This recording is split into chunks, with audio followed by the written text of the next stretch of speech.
Vamos a abrir nuestras Biblias en Hebreos capítulo 2, y continuar con la pregunta, la gran pregunta de esta serie de enseñanzas es ¿por qué nació Jesús?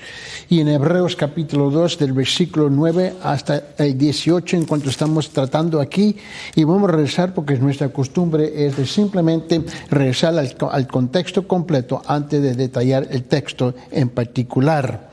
Y solo vamos a leer la palabra en Hebreos capítulo 2, versículo 9 hasta el 11, dice: pero vemos a aquel que fue hecho un poco inferior a los ángeles, es decir, a Jesús, coronado de gloria y honor y a causa del padecimiento de la muerte, para que por la gracia de Dios probara la muerte por todos. Versículo 10, ¿por qué? Porque convenía que aquel que para quien son todas las cosas y por quien son todas las cosas, llevando muchos hijos a la gloria, hiciera perfecto por medio de los padecimientos del autor de la salvación de ellos.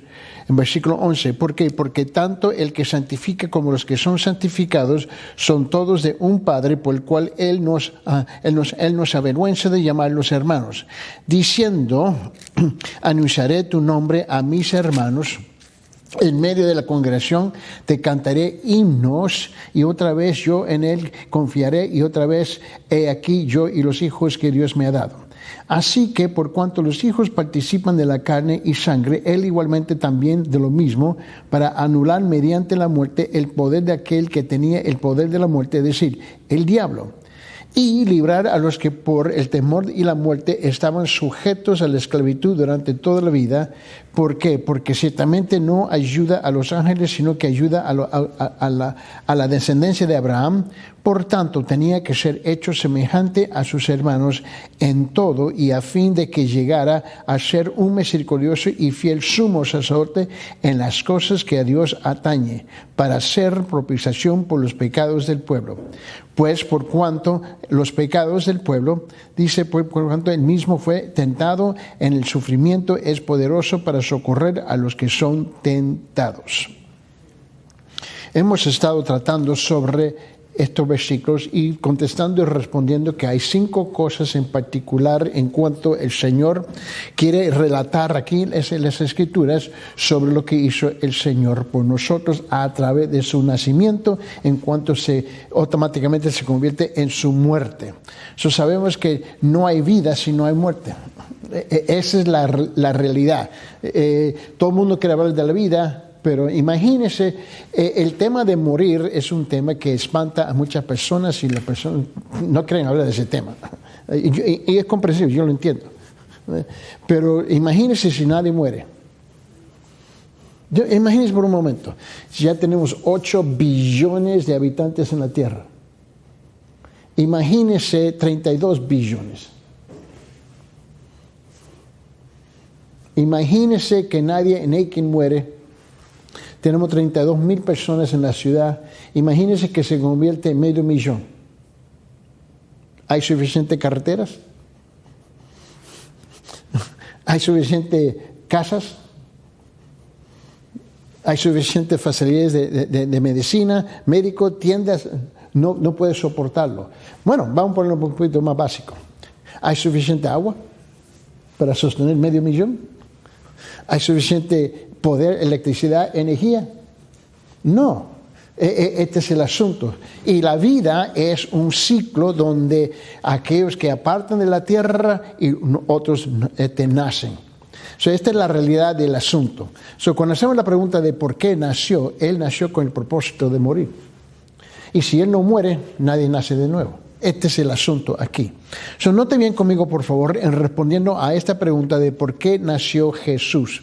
Hay 5 cosas que Jesús fue porque Él murió. Yo dije, primeramente, Él fue nuestro sustituto. Y estuvimos hablando por eso por varias semanas.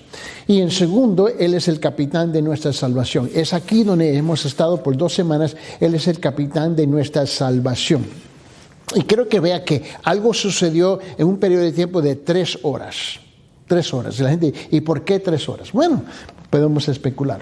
¿Por qué 3 horas? ¿No? Pero la verdad es que todo ocurrió en 3 horas. Todo se consumió en 3 horas. Solamente Dios puede hacer eso.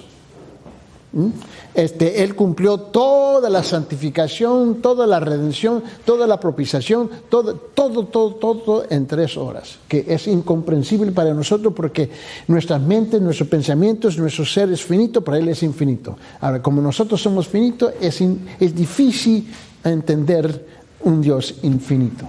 Pero Él sí se explica. Él sí se explica. En ese periodo de tiempo, Él cumplió su obra en 3 horas completa, ¿no? En cuanto, obviamente, el Padre Celestial, el Hijo y el Espíritu Santo estaban obrando en esas 3 horas para cumplir y asegurar la salvación de aquellos que iban a ser elegidos y escogidos. Ahora, sin entrar en la polémica y el argumento de quiénes son elegidos y quiénes no, porque la verdad es que ese es un pozo sin salida. Pero nunca he conocido una persona, hasta el momento, que ha discutido con Dios, ¿por qué me elegiste para ir al paraíso? Hasta este momento no creo que aquellos anden gateando, tirando piedras para entrar en el reino. Porque la otra opción es el lugar que nosotros conocemos y reconocemos como el infierno. Ahora, hay muchos que están resistiendo ir al infierno. Porque por lo menos tienen ese entendimiento. Pero no conozco a nadie que quiere luchar, discutir, arguir, debatir de por qué no quiere ir al cielo. Aparte que no quiere morir en esta tierra. Yo entiendo, hay aquellos que dicen, bueno, no es mi tiempo. Bueno, el problema es que va a llegar el tiempo, ¿no? Esa es la realidad. Y aquí en esas 3 horas, Él cumple su obra completa, ¿no? Y en donde Él recogió toda la eternidad. En 3 horas recogió todos los pecados y todo el castigo de la eternidad en 3 horas, que es algo una vez más incomprensible para nosotros. La cruz fue la obra maestra y Dios mostró una solución al problema que ninguna inteligencia humana jamás podría responder. Y el problema es cómo Dios comunica la misericordia y la gracia de un pueblo pecador, ¿no? Ahora, estuvimos hablando de la semana pasada que Él es la palabra aquí en Hebreos, y véalo aquí conmigo en versículo 10, en Hebreos capítulo 2. Porque convenía que aquel para quien son todas las cosas y por quien son todas las cosas, llevando muchos hijos a la gloria, hiciera perfecto por medio de los padecimientos el autor de la salvación de ellos. Ahora, esa palabra autor, te recuerdo la semana pasada estuvimos viendo que esta palabra en griego arquekos, A-S-E-C-H-E-G-O-S, arquekos. Y esa es la palabra que literalmente significa Él es el capitán, el pionero, el lidiar, el primero, el principio, ¿no? Que Él va a dirigir, Él es el que va enfrente. Y eso estuvimos hablando en detalle la semana pasada. Pero quiero continuar con esta idea porque yo creo que mucha gente cree que cuando Él murió, que fue algo pacífico, ¿no? No fue. Tú sabes, alguna gente se acuestan en la noche y pasan a la eternidad en su sueño, ¿no? Y muchas veces lo encuentran con una sonrisa, ¿no? En la mañana, pero entró en la gloria, ¿no? Otros en un estado de agonía. Es una lucha, tienen que pelear, están luchando, no quieren apartar, etcétera, etcétera, etcétera, etcétera. La muerte en la cruz de Cristo no fue algo pacífico. No fue algo pacífico, ¿no? Si reconocemos en el ambiente, ¿cómo se dice? Espiritual, ¿no? En el ambiente espiritual hay una guerra.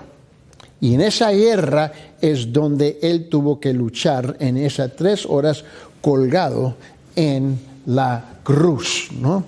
Ahora, Él es el que abre el camino. Él fue el que abrió el camino.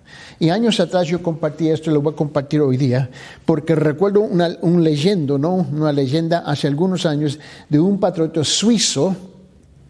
Por el nombre, es un nombre extraño, ¿no? Arnoldo Wilkenried. ¿Cómo le gustaría que te nombraran Wilkenried? Arnoldo Wilkenried, ¿no? Y Arnoldo Wilkenried fue un patriota de la Suiza, ¿no? Y Arnoldo, si usted va a la Suiza hoy día, hay estatuas de él por todas partes. Él fue un héroe en la guerra, ¿no? y él fue muy famoso. Y Suiza era un estado intermedio. Este era el relajo. Y lo voy a hacer así, es un relajo, ¿no? Te voy a pintar 2 cuadros. El primer cuadro es en Israel, cuando los egipcios peleaban con los de Siria o Jordán, ellos habían escogido que nunca iban a pelear en sus tierras. Siempre escogía Israel.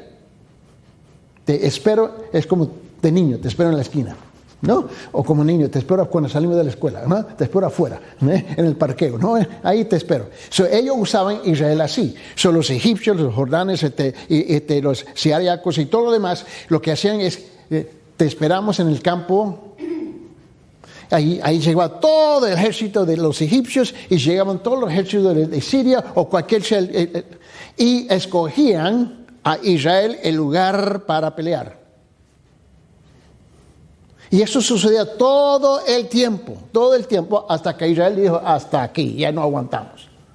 La misma cosa sucedió con Suiza, porque no tenía ejército, y hasta la fecha, y están descubriendo que es una decisión fatal, esto no está funcionando, y ya tiene una historia gloriosa de 2000 años de no tener un ejército, hasta ahora. Ahora que la Rusia declaró la guerra a toda Europa, ahora ellos se están levantando. Pero sucede la misma cosa con la Suiza. Y Alemania quería pelear a la Francia y nunca en la Francia, en la Alemania, vamos a la Suiza a pelear. La Suiza es muy conocida como un lugar de cementerios, entierros, donde literalmente ellos abren el pozo y tú puedes tener 10-20 cuerpos ahí enterrados, de tantas batallas y tantas guerras que han tenido. Y por fin llegó un momento en la historia de la Suiza donde se dijo, hasta aquí. Todo el mundo escoge nuestra tierra para tener sus guerras. Y obviamente tú sabes que afecta la agua, comida, el pueblo, todo el mundo, ¿no? Terminaron las guerras, regresaron a sus países y dejan los muertos. Y todos los problemas ahí. Y toda la destrucción. Arnold Winkelried fue un hombre sencillo, campesino. No era un hombre muy educado, pero él ya dijo, hasta aquí. Y él se convirtió en esa gran palabra, arquecos. Igual como Cristo dirigió la batalla hacia la guerra al fondo del pozo del diablo, así Arnold Winkelried hizo la misma cosa. Y mira sus notas, nunca tuvo ninguna identidad propia, excepto que todo el mundo en Europa que querían luchar una guerra fue a Suiza para combatirlo. Y ellos se cansaron de ser campo de batalla para los ejércitos de todo el mundo. Y las naciones serían, ¿sabes?, en conflicto y dirían, bueno, bien, nos reuniremos en la tierra de Suiza y ahí tenemos la guerra. Nunca les pagaban. ¿Te puedes imaginar que alguien escoge tu casa? Ahí vamos a pelear. Mamá, ¿sabes qué? A las 3 de la tarde vamos a tener una guerra en tu casa. Qué lindos somos, ¿no? Y así lo trataban a ellos. Y el pueblo suizo se cansó un poco de la misma, hasta ya no aguantaban. Ya en la historia de ellos, ya habían tenido, escuche bien, 32 guerras. Para un país que no tiene un ejército. Siempre era el campo. Y le hicieron daño a la tierra. Y dijeron, hasta aquí. Bueno, por lo que decidieron que iban a poner una resistencia por fin. Ahora, no son soldados, hubo un gran ejército bajando por el norte de Alemania y que solía marchar en lo que llamaban un falange. ¿Sabe lo que es un falange? Palabra interesante, no estoy maldiciendo, ¿no? Un falange es una cadena aproximadamente de 1 milla o 2 millas larga. Ahora, un falange era eso así. ¿Nunca has visto las películas de los romanos cuando están marchando? Ellos tienen 4 soldados, 1, 2, 3, 4, ¿no? Y cada uno tiene su escudo, su lanza, ¿no? Y ellos están marchando, y detrás de ellos hay 10,000, 20,000 soldados, y todos en una colita, una fila así. Eso es un falange, ¿no? Y los de la derecha al extremo y los al extremo de la izquierda Tenían sus escudos afuera, por si acaso viene un ataque. Y lo de enfrente así. Y luego la artillería, todo lo demás le seguían ellos. Y esto era, una cola de 1 o 2 millas de largo. Y típicamente eran 2 o 3 falanges. No sé si te puedes imaginar. Y ellos marchaban. Y era imposible atacar un falange de frente. No lo podía atacar de atrás porque era una cola de 2 millas de atrás y luego había otro falange y luego había otro y luego había otro. Te estoy tratando de pintar un cuadro. Y ellos caminaban de hombro a hombro y estaban entrenados para protegerse. Y la primera fila tenían sus escudos, la segunda fila a la izquierda y a la derecha, y marchaban como una serpiente a través de la montaña, y cuando marchaban se escuchaba por millas y millas. Imaginen, soldados que están caminando. Y la tierra todo se sonaba, y todo el mundo ya sabía que había otra guerra en marcha. Y la otra cosa, lo lindo es que nunca le informaba a la Suiza, a las 3 de la tarde vamos a tu casa a pelear. Ellos sabían solamente porque se podía escucharlo, el sonido de miles y miles de soldados caminando de una dirección y luego al otro lado había otro ejército que marchaba igual. Y Arnold Reckney es el que nos da, Arnoldo, un cuadro de lo que hizo Cristo. Y así fue como se acercó. Arnoldo Reckney, él dijo, ¿sabe qué? Fue con sus vecinos y le habló a ellos. Ya le tenemos que poner un paro. Tú estás loco, nosotros no somos soldados. Somos campesinos. Con sus espadas. No tenía mucho. Y él dijo, vamos a atacarlos. Discutieron. Ya se le pasó las canicas, ya está patinando, no puede ser. Y él dijo, vamos. Es como la historia aquí en Texas, con la frontera de México, en la guerra aquí muy conocida, la guerra entre los Estados Unidos y México, donde el grito era, recuérdase del Álamo. Ese grito, cuando tú lo dices aquí hoy día, todo el mundo entiende muy bien lo que es. Es atacar, marchar con el propósito que vamos a ganar y morir en el proceso. Y Arnoldo dijo, vamos a atacarlos. ¿Pero cómo? Nosotros los esperamos en este lado de las montañas. No podemos atacar por atrás y por enfrente, pero vamos al lado de ellos. Y eso fue lo que él hizo. Y él se lanzó, ¿no? Y él corrió justo en medio del falange. Y mientras corría tomó en su pecho lanzas y flechas que se dispararon contra él. Y penetró a través de la falange. Y no llegó completamente adentro, solo unos metros, hasta que cayó muerto él. Pero detrás de sus talones, no 1 metro detrás de él, el ejército suizo completo entraron en medio de ellos. Y para su sorpresa, cuando él se voltea antes de caer, vienen todos centenares de campesinos detrás de él. Y derrotaron ese gran ejército europeo y los echaron atrás en un solo día. Ese cuadro es el cuadro de Arquecos. Cristo atacó por 3 horas los demonios, Satanás y todo el ejército diabólico en 3 horas con ese gran grito. Y cuando él atacó, él ganó esa batalla. Destruyó todo el poder. ¿Te puedes imaginar si Arnoldo hubiera corrido a las olas y nadie estaba detrás de él? Así se encuentran algunas veces los líderes, ¿no? Dice, te apoyamos, tenemos tu espalda, estamos detrás de ti, pero cuando te volteas, ellos están 2,000 millas allá atrás.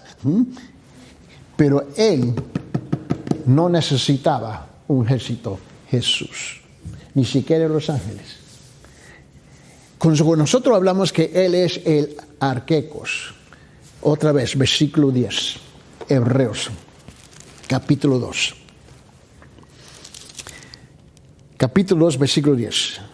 Porque convenía que aquel para quien son todas las cosas y por quien son todas las cosas, llevando muchos hijos a la gloria, hiciera perfecto por medio de los padecimientos el autor de la salvación de ellos.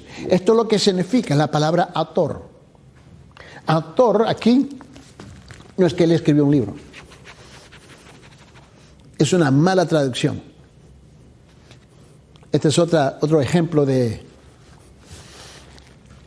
una decisión política, si lo puedo decir así. Es como en la Biblia, cuando leemos en la Biblia, y en la Biblia hay la palabra siervo, ¿no?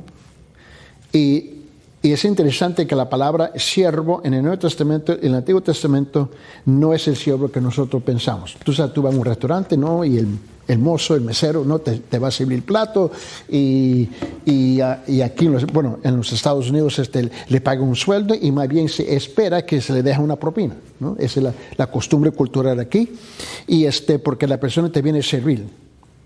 Ellos están trabajando voluntariamente. Eso es un siervo, ¿no? Ahora en Latinoamérica no nos acostumbramos a dejar propinas, es completamente diferente. Pero aquí, por lo menos, si no somos tacaños, apreciamos, ¿me entiende? El trabajo. Bueno, la cosa es que ese es un siervo. Él viene voluntariamente, te sirve en la mesa, él te viene a servir, etcétera, etcétera. Él o ella, y bueno, la mayor parte son ellas, te vienen a servir, ¿no? Y la palabra se usa aquí en la Biblia, fue traducida siervo. Y esa no es la palabra es doulos en griego, D-O-U-L-O-U-S. Y esa palabra es interesante porque esa palabra es literalmente la palabra esclavo.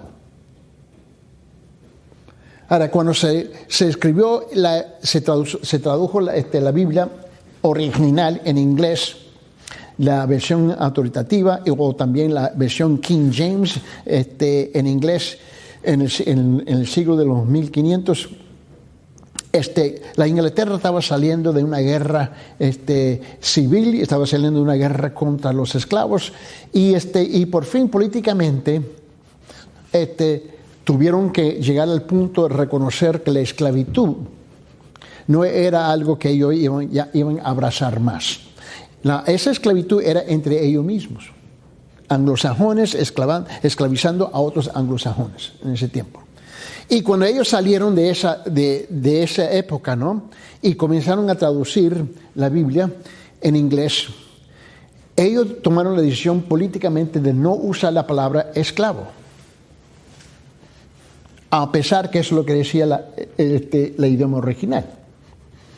Pusieron la palabra siervo. Hoy día nosotros nos saludamos, ¿no? Tú vete a una conferencia, vete a una iglesia, siervo, ¿qué tal? No nos cuesta. Pero ¿qué parece si alguien te saluda? Oye, esclavo. ¿Cuál es la diferencia? ¿Cuál es la diferencia entre un esclavo y un siervo? ¿Te gustaría que te nombren esclavo? No, ¿verdad? Nadie le gusta. Pero esa es la palabra en la Biblia. Porque nosotros que estamos más que convencidos que nosotros controlamos nuestro destino. Yo estoy en control de mi vida, es mi vida, ¿no? Yo hago lo que yo hago, me ha ganado esto y esto y esto. El gran yo es el que domina nuestras vidas. Pero un esclavo no tiene ambición, no tiene sueños, no aspira, no tiene voluntad. El esclavo le sirve a su amo como el amo desea. Esa es la palabra, esclavo. Pero cada vez que tú ves siervo, así nos saludamos, ¿no? Siervo, sierva, ¿cómo está? Y no usamos la verdadera palabra. La tenemos mal traducida en inglés y la tenemos mal traducida en español, ¿no? Porque la versión de español originalmente salió del inglés. Originalmente. Ahora han regresado a traducirlo de nuevo, ¿no?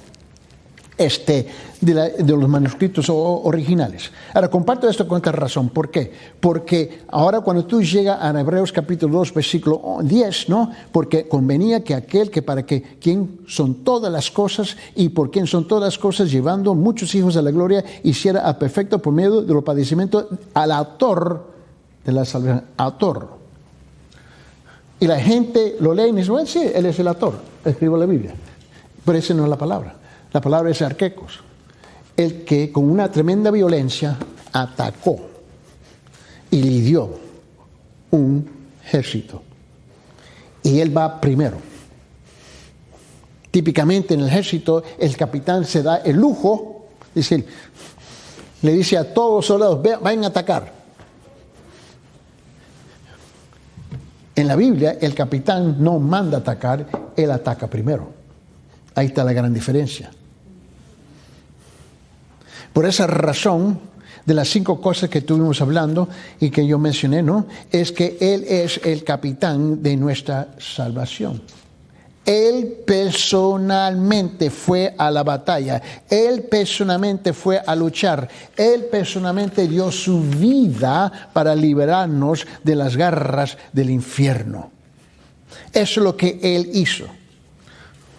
Y tenemos que comprender que Él fue voluntariamente. No es que Él se sometió y no tenía ganas. Cuando tú piensas, cuando estamos con nosotros andamos con esas ideas que yo tengo el lujo de pisotear la salvación, tengo el lujo de pisotear las cosas del Señor, piense bien el que corrió así al falange del diablo para atacar y liberarnos de nuestra esclavitud del pecado y del diablo. Así vemos número 1, Él es nuestro sustituto, y número 2, Él es nuestro capitán de salvación. Él se convirtió en eso, ¿cómo? Porque Él murió y nació por ninguna otra razón. Esa fue la única razón por que Él nació. Y lo tercero es algo emocionante, y vamos a verlo, por favor. Vamos a rezar a la Escritura aquí en versículo 11, 12 y 13, por favor, en Hebreos capítulo 2, versículo 11, 12 y 13. En este versículo, ¿no?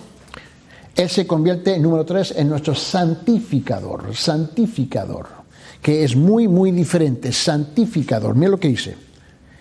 Versículo 11, Hebreos capítulo 2. Porque tanto el que santifica como los que son santificados son todos de un Padre, por lo cual Él no se avergüenza de llamarlos hermanos, diciendo, anunciaré tu nombre a mis hermanos, en medio de la congregación te cantaré himnos, y otra vez yo en Él confiaré, y otra vez he aquí yo y los hijos que Dios me ha dado.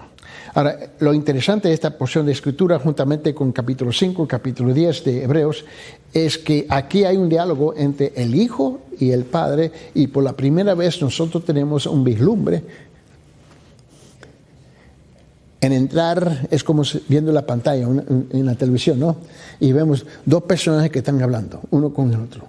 Y la primera vez vemos un diálogo entre el Padre y el Hijo. Es la primera vez. El libro de los Hebreos nos comienza a presentar esto. Y él dice aquí en versículo 11, porque tanto el que santifica como los que son santificados. Él es nuestro santificador. Y esto es importante. Porque tanto el que santifica, que es Cristo, ¿no? Está hablando de Cristo, Él es el que santifica. Santificado proviene de una palabra en griego, es agiazo, H-A-G-I-A-Z-O, agiazo, ¿no? Y es para hacer santo. Ahora, quiero que tú comprendas algo. Su santidad no se trata de tus pensamientos, su santidad no se trata de sus emociones, su santidad no se trata ni siquiera de sus pensamientos. Como ser humanos vamos a flaquear, como ser humanos vamos a cometer errores, como ser humanos vamos a pecar, como ser humanos no vamos a caminar perfecto. Esa es la realidad nuestra. ¿Estamos de acuerdo? No debemos de pretender que somos perfectos, porque no lo somos y nunca lo vamos a hacer, ¿no? Pero como Él es nuestro santificador, Él es santo, nosotros entramos en la presencia enfrente del Señor, del Padre Celestial, ¿ves? Por medio de un velo, de una cortina de la santidad de Cristo que nos cubre a nosotros. El Padre siempre te ve a ti como ¿qué? Santificado. Él dice, te ve como ¿qué? Un santo. Ahora tú y yo sabemos que no somos santitos, si lo puedo decir así, pero Él nos ve así. ¿Por qué? Porque la santidad proviene de ¿quién? Del Señor. y Él lo comparte con nosotros. El que hace santo y son santos son todos uno por causa que no se avergüenza llamarlos ¿qué? Hermanos. Nunca ha tenido, más bien, sabe que el martes voy a tener una reunión con otro pastor que lo conocí hace unas cuantas semanas atrás, no me recuerdo cuándo fue, y latino. Y él estaba hablando conmigo que él se congeló en un momento en la tienda, una tienda por aquí, no me recuerdo en qué tienda, donde una persona le hizo la pregunta, ¿usted es cristiano? Y él se congeló. Y la persona dice, te pregunto porque yo odio a los cristianos. Y él se congeló, él dijo, tenía sus cositas, tenía unas cuantas cositas en la mano para llevar a la cajera, ¿no? Y él dijo que se congeló y le miró y nada salió de sus labios. Se quedó mirando. Y la señora le preguntó, ¿pero usted es cristiano? No es una pregunta. ¿Nunca ha tenido vergüenza? ¿Nunca te ha dado una incomodidad de decir, sí, yo soy creyente? Cuando tú estás rodeado por un montón de gente que se van a burlar del cristianismo, se va a burlar de ti, se va a burlar de Jesucristo y se va a burlar de la palabra y uno se congela y eso le ha pasado a miles y miles y miles de creyentes y son creyentes verdaderos. No quiero malinterpretar la cosa aquí, pero Cristo dijo, ahora imagínese que usted va a la cruz y tú mueres por gente que te van a rechazar, te van a maldecir, van a tener vergüenza de ti, van a tener vergüenza de identificarse contigo. Imagínese eso. Y tú vas a la cruz a propósito a morir por esa gente. Pero Cristo le dijo al Padre Celestial aquí, y le dijo aquí en versículo 10, ¿no? Y en versículo 11, porque tanto el que santifica como los que son santificados son todos de un Padre, por lo cual Él no se avergüenza de llamarlos hermanos. Por lo cual Él no se avergüenza de llamarlos hermanos. Yo sé que yo no he caminado perfectamente. Yo estoy claro en eso. Pero es que Él no tiene vergüenza de llamarme hermano. Él no tiene vergüenza de llamarnos hermanos. Sabiendo que no somos perfectos, sabiendo que vamos a tener temor, sabiendo que nos vamos a avergonzar, sabiendo que lo vamos a rechazar, sabiendo que lo vamos a negar. Y todavía nos llama hermanos. Ahora, eso no nos da a nosotros la licencia de seguir haciendo estas cosas. Tú y yo terminamos relaciones unos con los otros basándonos en cómo nos tratamos, ¿no? Muchas veces. Hoy no me habló, ya no voy a ser amiga de ella. No voy a ser su amigo. Nosotros no nos cuesta romper relaciones a la izquierda, a la derecha todo el tiempo. No nos cuesta. Por cositas no tan grandes. Me miró mal. No me contestó bien. Me pestañó los ojos y hacemos muchas cosas. Pero él dice que somos hermanos. Esto es algo simplemente fantástico, ¿no? Y quiero que lo veas, simplemente increíble. ¿Sabe lo que eso nos dice? Escuchar esto. Jesucristo es santo y es capaz de hacernos santos. Somos los santos en el versículo 11 aquí. Él es santo y lo que son santos son unos a través de ¿qué? De su muerte. De su muerte. Dígame qué cosa tú puedes posiblemente hacer. Vamos a ponerlo en esta categoría. Usted y yo somos verdaderos, genuinos, creyentes, regenerados, nacidos de nuevo. Pero no somos perfectos.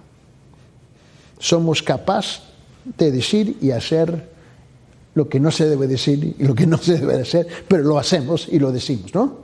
Y actuamos en formas y con actitudes y tú sabes, etcétera, etcétera, etcétera. Pero dime qué es lo que tú puedes hacer que te descalifica de la santidad de Jesucristo. Nada. Ahora, eso no nos da a nosotros la licencia de pecar o actuar mal. Pero lo vamos a hacer simplemente porque somos seres humanos, ¿no?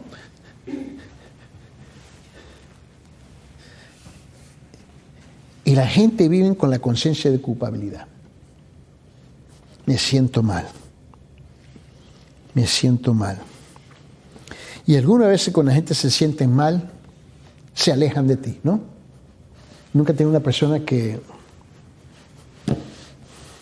te ha hecho un mal y tú lo quieres perdonar, pero no te permite perdonarlo y ellos se alejan por su conciencia y etcétera, etcétera, etcétera. Y se siguen alejando de ti, se siguen alejando y se siguen alejando. Y llega un momento donde desaparecen de tu vida, ¿no? Y esas cosas suceden. Dime, ¿hasta dónde te puedes esconder y alejarse de Jesús? Eso no existe.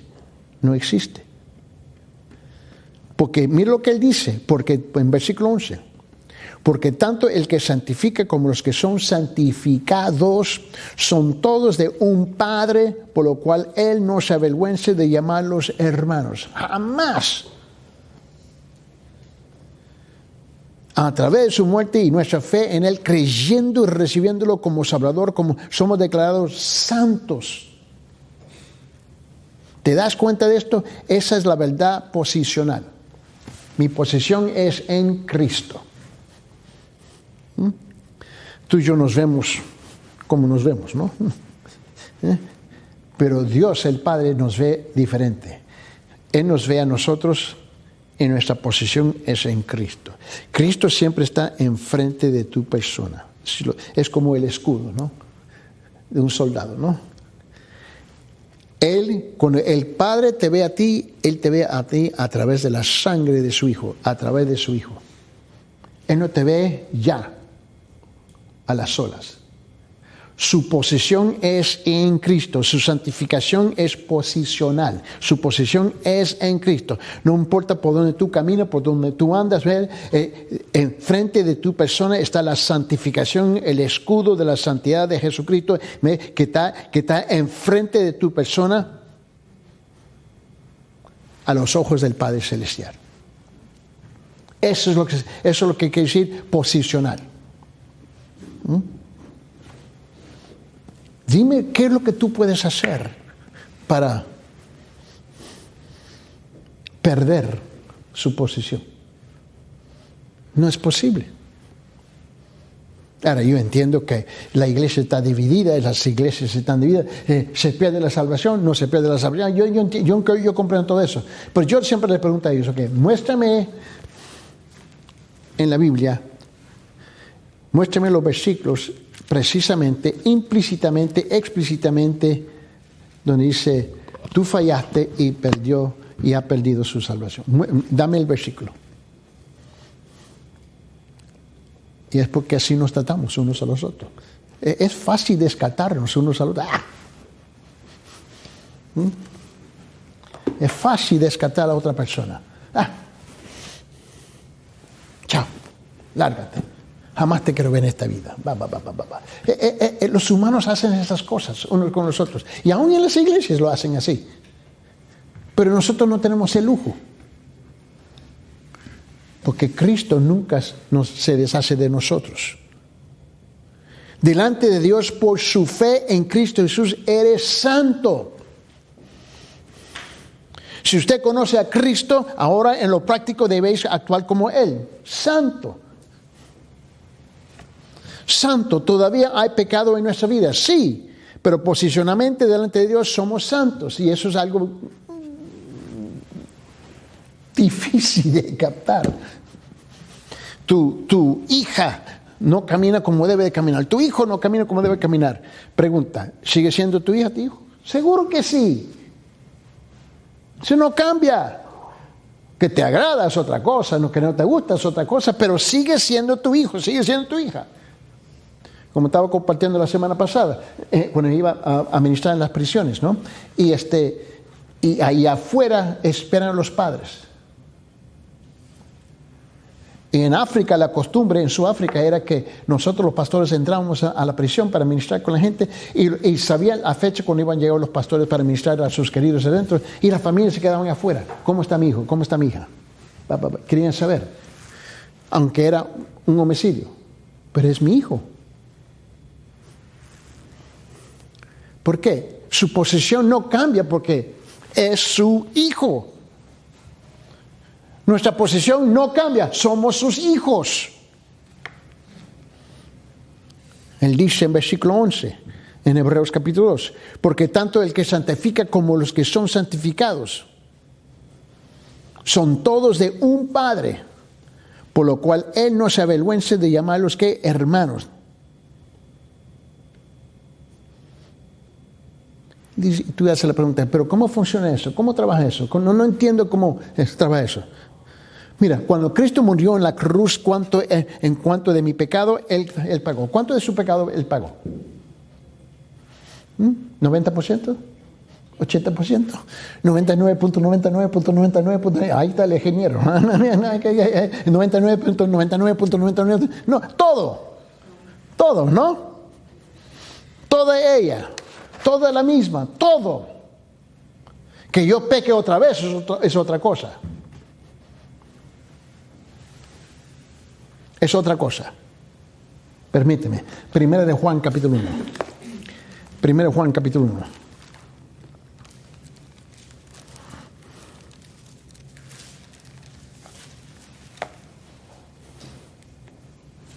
En 1 Juan capítulo 1.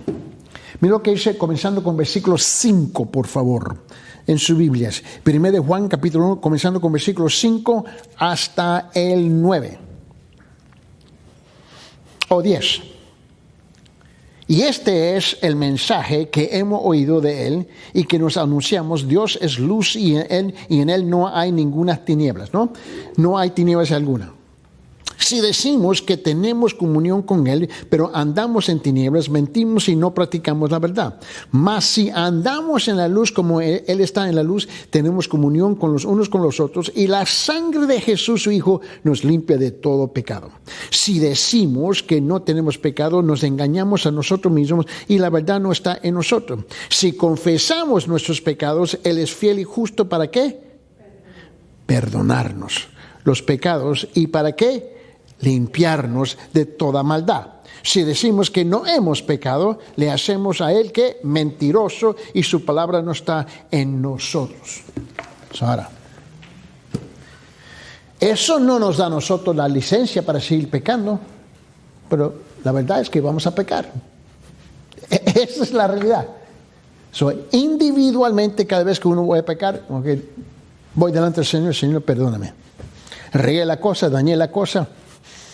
Perdóname, me molesté con fulano de tal y le dije tal cosa, necesito tu perdón. Y luego tengo que ir con la persona también, ¿no?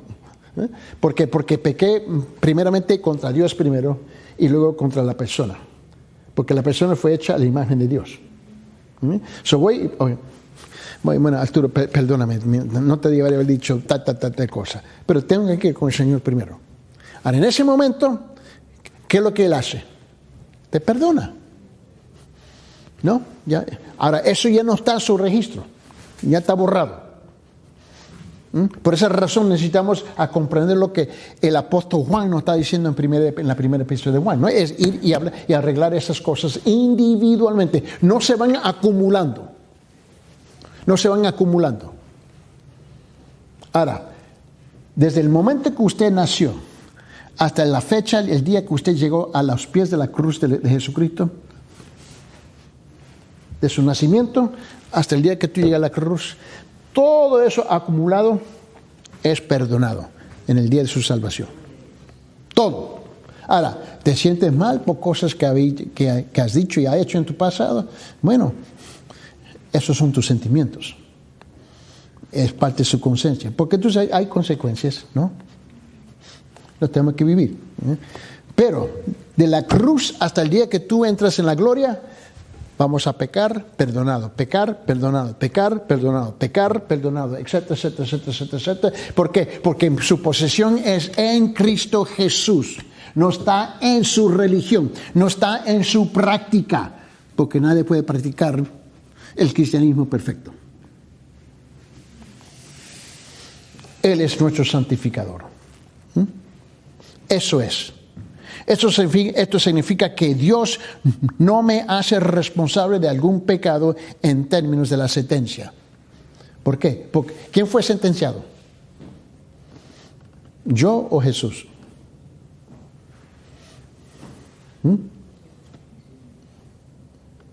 Piénsalo bien. ¿Jesús pecó? Yo pequé. ¿Pero quién fue sentenciado? Jesús.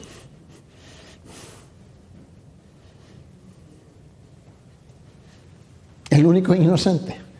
Dios le echa a él la culpa como si él hubiera pecado. Él es el que está sentenciado. Por eso Pablo dice que no existe ningún juicio a los que están en Cristo Jesús. Todo estaba sobre Cristo en la cruz, todo. Dios, por lo tanto, dice posicionalmente, a causa de su fe en Cristo, que eres santo. Él pagó por cada pecado que usted ha cometido y vas a cometer. Y ese es otro concepto difícil de explicar a la gente. La gente dice, bueno, no entiendo cómo Él me va a perdonar. Bueno, cuando él te perdona la primera vez, que es, tú sabes, esta cosa que cuando uno nació hasta que llega a la cruz, ese día cada uno de nosotros tenemos una fecha cuando hemos nacido de nuevo, llegamos a la cruz. Él no solamente te perdonó todos esos pecados, porque el perdón es ¿qué? ¿Es provisional, temporal o eterno? Eterno. Pero hay muchas iglesias no lo enseñan porque por temor que darle la licencia a los demás seguir pecando. Si tú lo enseñas, no lo enseñas, la gente va a seguir pecando.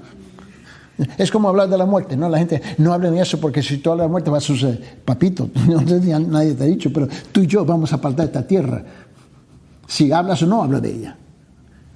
Y la verdad es que el perdón es pasado, presente y futuro. ¿Por qué? Porque es eterno.